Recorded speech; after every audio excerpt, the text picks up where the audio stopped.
स्वागत है सभी स्टूडेंट का विनायका इंस्टीट्यूट के यूट्यूब चैनल पर।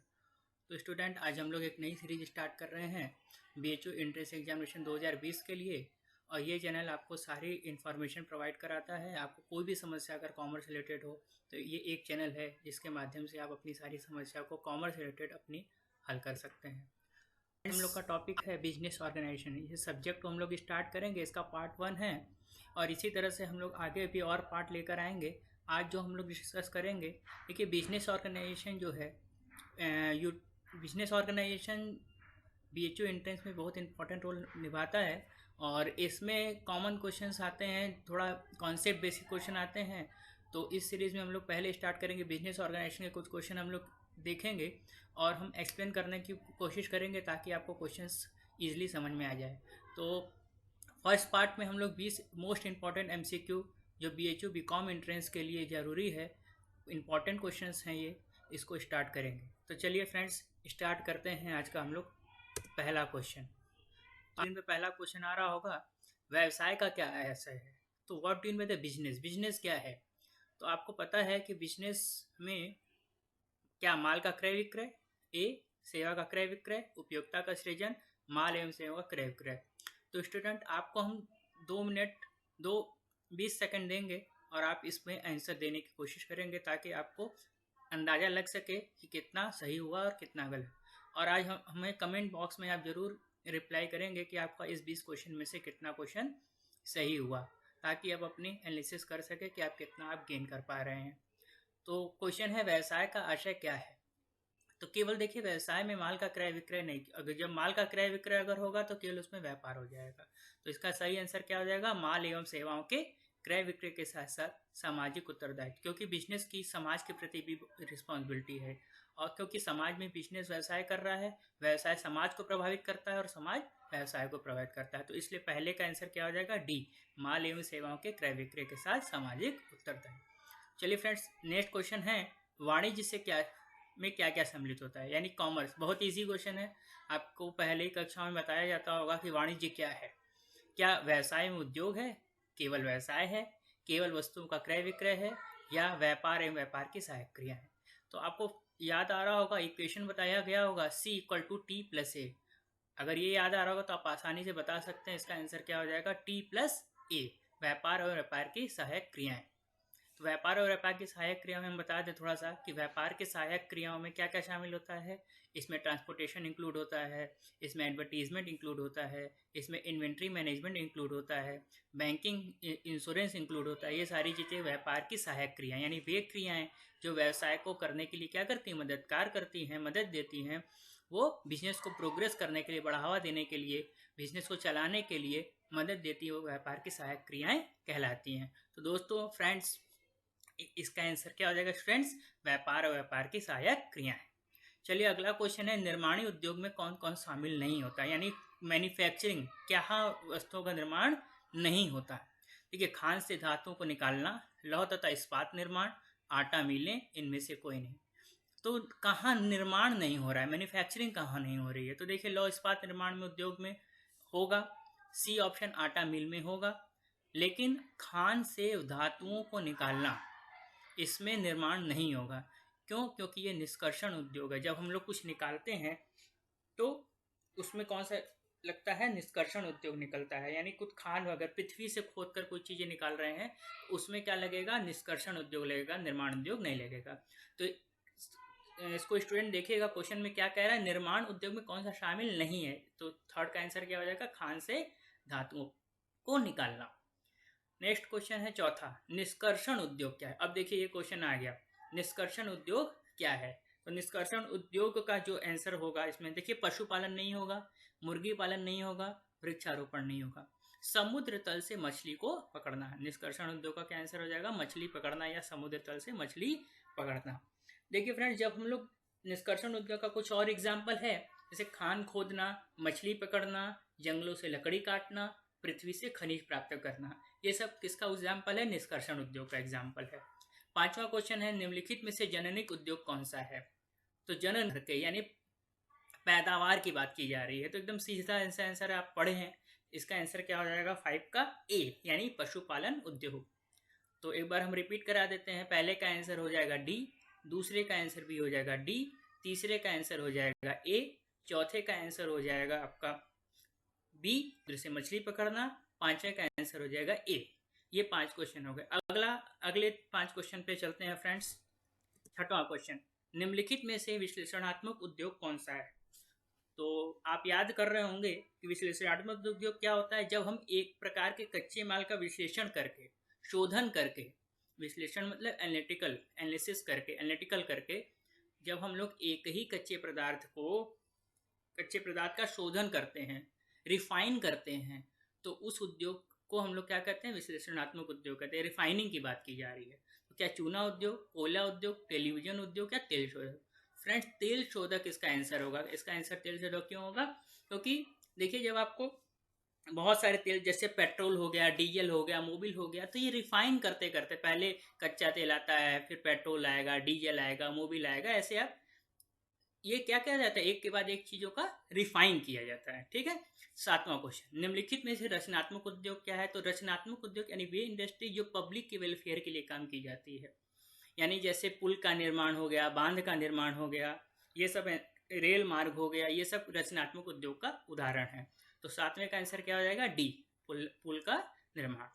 अब अगला क्वेश्चन है सीमेंट उद्योग। तो देखिए, सीमेंट उद्योग कौन सा उद्योग है? तो आप इसका सोचिए, विश्लेषणात्मक उद्योग है, संश्लेषणात्मक उद्योग है, संयोजन उद्योग है, एकीकरण उद्योग है। तो फ्रेंड, इसका आंसर होगा संश्लेषणात्मक उद्योग। क्यों संश्लेषणात्मक उद्योग? क्यों? क्योंकि जब दो या दो से अधिक कच्चे पदार्थ को मिलाकर हम कोई चीज बनाते हैं, याद रखिएगा, जब दो या दो से अधिक, विश्लेषण में एक ही कच्चे माल का रिफाइन कर रहे थे। 6वां क्वेश्चन जो था, विश्लेषणात्मक उद्योग में हम एक ही कच्चे पदार्थ का रिफाइन कर रहे थे, लेकिन संश्लेषणात्मक उद्योग में इसको सिंथेटिक उद्योग कहते हैं। इंग्लिश समझिए, सिंथेटिक इंडस्ट्री। उसमें क्या करते हैं कि दो कच्चे पदार्थों को हम क्या करते हैं? दो कच्चे पदार्थ को मिलाकर नया वस्तुओं का निर्माण करते हैं। क्योंकि देखिए, सीमेंट किससे बनता है? चूना से, पत्थर से, जिप्सम से। ये सब मिलाकर, चूना भी कच्चा है, जिप्सम भी कच्चा है, और पत्थर भी कच्चा है, ये सब मिलाकर क्या बनता है? सीमेंट बनता है। तो ये कई कच्चे पदार्थ को मिलाकर बनता है। तो इसलिए इसका आंसर क्या हो जाएगा? संश्लेषणात्मक उद्योग। चलिए फ्रेंड्स, 10वां क्वेश्चन, स्कूटर कौन सा उद्योग है? अब देखिए, क्योंकि स्कूटर बहुत सारे पार्ट लगे होते हैं। स्कूटर में टायर है, तो देखिए टायर, जैसे मान लीजिए कि सुजुकी अगर मान लीजिए स्कूटर बना रही है, तो क्या वो टायर बनाती है? नहीं। टायर क्या है? MRF का है, या किसी और भी कंपनी का टायर, TVS का टायर हो सकता है।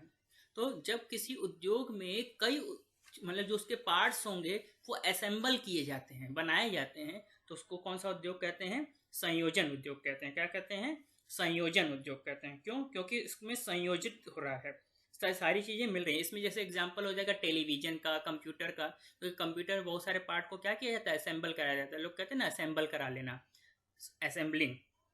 तो स्कूटर कौन सा उद्योग है? संयोजन उद्योग है। अब 10वां क्वेश्चन क्या है? इजी क्वेश्चन, बहुत सा आपको याद होगा। निम्नलिखित में से किसका पंजीयन अनिवार्य नहीं है? इसका जवाब दीजिए फ्रेंड्स। संयुक्त पूंजी वाली कंपनी, साझेदारी, एकल व्यापार या सहकारी संस्थान? इसका पंजीयन अनिवार्य नहीं है। कंपनी का देखिए पंजीयन अनिवार्य है या नहीं? कंपनी का पंजीयन अनिवार्य है। साझेदारी का पंजीयन अनिवार्य है? नहीं, ऐच्छिक है। तो एक, इसका आंसर क्या हो जाएगा फ्रेंड्स? इसका आंसर हो जाएगा एकाकी व्यापार, यानी एकल व्यापार का पंजीयन अनिवार्य नहीं है। एकाकी व्यापार का पंजीयन अनिवार्य नहीं है। तो चलिए एक बार रिवाइज करा देते हैं। 6वें का आंसर क्या है? तेल शोधक उद्योग। 7वें का आंसर क्या है? पुल का निर्माण, यानी डी। 8वें का आंसर क्या है? सीमेंट उद्योग, क्योंकि संश्लेषणात्मक उद्योग है, इसलिए बी। स्कूटर कौन सा उद्योग है? संयोजन उद्योग, असेंबलिंग है, मिलाकर बनाएंगे कई चीजों को। और विश्लेषणात्मक में क्या करते हैं? एक ही को कर रहे हैं। जबकि संश्लेषणात्मक में क्या करेंगे? दो कच्चे पदार्थ को मिलाएंगे। और स्कूटर अपने आप में क्या है? संयोजन। तो संयोजन स्कूटर क्यों है? क्योंकि हम उसको असेंबल कर रहे हैं। क्या कर रहे हैं? असेंबल कर रहे हैं। टेलीविजन हो गया, कंप्यूटर हो गया, लैपटॉप हो गया, ये सब। और 10वां क्वेश्चन क्या हो जाएगा? एकाकी व्यापार पंजीयन अनिवार्य नहीं है। चलिए फ्रेंड्स, अगला क्वेश्चन, 11वां क्वेश्चन। पहला 11वां क्वेश्चन क्या कह रहा है? विश्व में सर्वाधिक प्रचलित एवं प्राचीनतम व्यावसायिक संगठन प्रारूप कौन सा है? हम इसका आंसर नहीं बताएंगे, आप लोग तुरंत बताइए कमेंट बॉक्स में। कमेंट बॉक्स में आप कमेंट करिए इसका आंसर।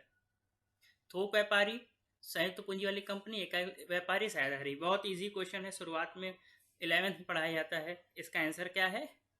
इसका आंसर है एकल व्यापार। सबसे आप इजीली इसको स्टार्ट कर सकते हैं, इजीली बंद कर सकते हैं, कोई प्रकार का रिस्ट्रिक्शंस नहीं है, किसी प्रकार का कोई अधिनियम लागू नहीं होता, पंजीयन की अनिवार्यता नहीं है, सबसे इजी है, सबसे प्रचलित है, फेमस। 12वां क्वेश्चन, बैंकिंग व्यवसाय के गठित साझेदारी में साझेदारियों की अधिकतम संख्या कितनी होनी चाहिए? यदि मान लीजिए बैंकिंग कोई व्यवसाय है, साझेदारी फर्म, तो उसमें अधिकतम संख्या कितनी है? इसकी अधिकतम संख्या क्या है? 10 है। तो दोस्तों आपको पता ही है फ्रेंड्स, स्टूडेंट्स, साझेदारी संगठन में अगर बैंकिंग व्यवसाय है तो अधिकतम संख्या कितनी होनी चाहिए? 10 होनी चाहिए। नेक्स्ट 13वां, साझेदारी की अधिकतम संख्या का निर्धारण क्या है? अक्सर ये क्वेश्चन गलत हो जाता है। साझेदारी संलेख में यानी साझेदारी के अंतर्गत अधिकतम कितनी संख्या होगी? साझेदारी के अंतर्गत अधिकतम कितनी संख्या होगी, इस बात का निर्धारण कहाँ किया जाएगा? साझेदारी संलेख में, कंपनी अधिनियम में, साझेदारी अधिनियम 1932 में, या रजिस्ट्रार के द्वारा? हमको पता है कि इसका आंसर आपके मन में साझेदारी अधिनियम 1932 चल रहा होगा, लेकिन दोस्तों स्टूडेंट्स, इसका आंसर अधिकतम संख्या यानी किसी प्रकार की साझेदारी की अधिकतम संख्या का निर्धारण साझेदारी अधिनियम 1932 में नहीं है। कहाँ है? कंपनी अधिनियम 1956 के अकॉर्डिंग साझेदारी की अधिकतम संख्या का निर्धारण किया जाता है। और ये कंपनी अधिनियम क्या हो गया है? कंपनी अधिनियम यानी कंपनीज एक्ट 2013 हो गया है। चलिए फ्रेंड्स, 14वां क्वेश्चन, एक साझेदारी फर्म में कम से कम साझेदारों की संख्या कितनी होनी चाहिए? कम से कम बोल रहा है, अधिकतम नहीं बोल रहा है। इजी क्वेश्चन है, साझेदार है दो, क्वेश्चन दो, यानी कम से कम कितने साझेदार होने चाहिए? 2। 15वां, एक साझेदार अपने हित का हस्तांतरण कर सकता है।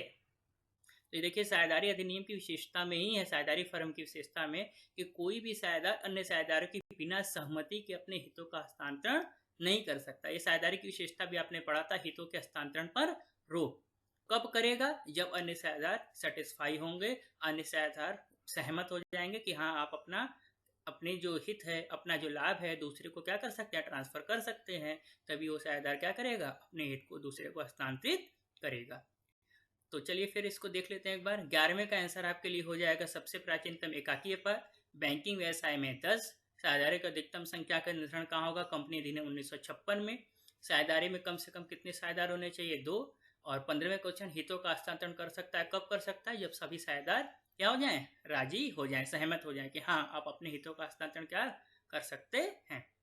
चलिए फ्रेंड्स, अगले 5 क्वेश्चन अब तो देखते हैं हम लोग। साझेदारी विलेख होना चाहिए, यानी साझेदारी विलेख, पार्टनरशिप डीड। साझेदारी अधिनियम में जब साझेदारी संलेख क्यों बनाया जाता है, तो पढ़ते समय आपको हमने बताया था कि साझेदारी जो संलेख होता है वो क्या होता है? रूल्स एंड रेगुलेशन का पिटारा होता है।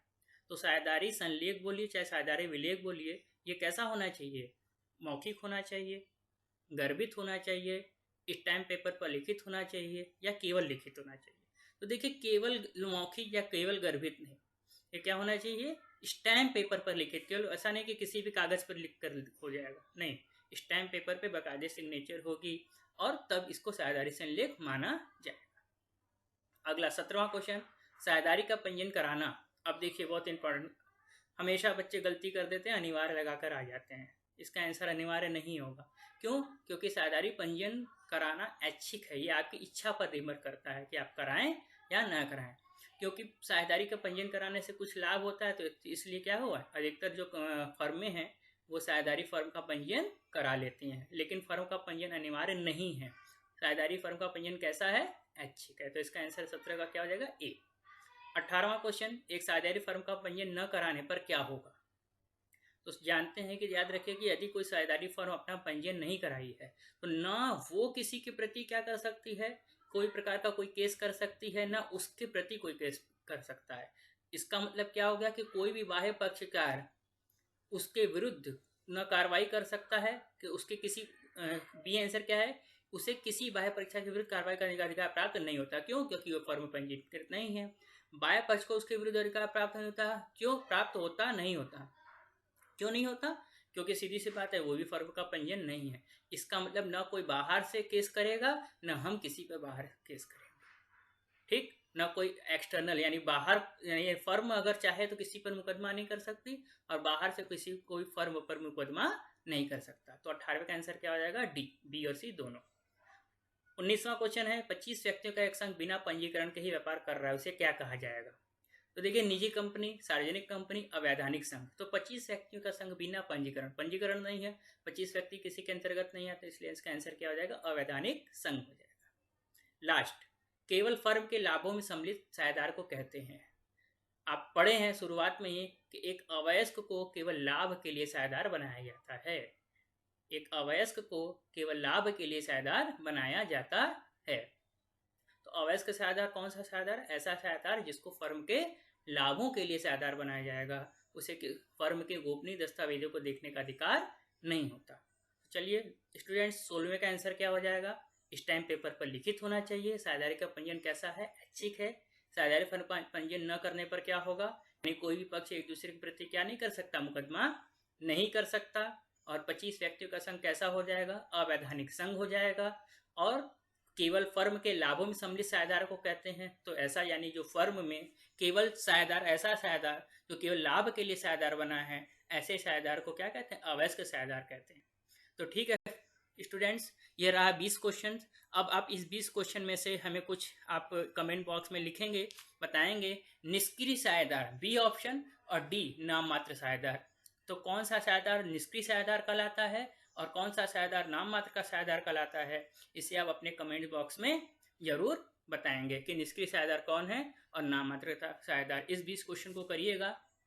ये अभी पहला पार्ट था, इसलिए इजी क्वेश्चन थे, लेकिन जैसे जैसे हम पार्ट और बढ़ाते चले जाएंगे, अगले और वीडियो आएंगे, तो उसके साथ साथ जो इसकी डिफिकल्टी लेवल है वो बढ़ता चला जाएगा। पहला पार्ट था इसलिए इजी है, ताकि थोड़ा रिवीजन हो जाए और आप लोग मच जाएं, तो आप आंसर आसानी से दे सकेंगे।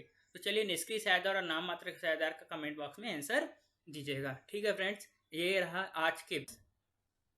और आपको अगर अच्छा लगा है तो इस चैनल को सब्सक्राइब कीजिए, शेयर कीजिए और अपने फ्रेंड के साथ लाइक कीजिए। इसमें सारे BHU BCom से रिलेटेड जितनी भी समस्याएं हैं वो आपके समाधान हो जाएंगी। BHU BCom एंट्रेंस 2020 के लिए हम लोग पिछले 10 वर्षों तक तैयारी करा रहे हैं और शानदार रिजल्ट रहा है और अच्छे खासे सिलेक्शन हमने दिए हुए हैं। तो आप भी यूट्यूब के सहारे ही ऑनलाइन माध्यम से आप इसको देखिए और इसको लाइक करिए, सब्सक्राइब करिए।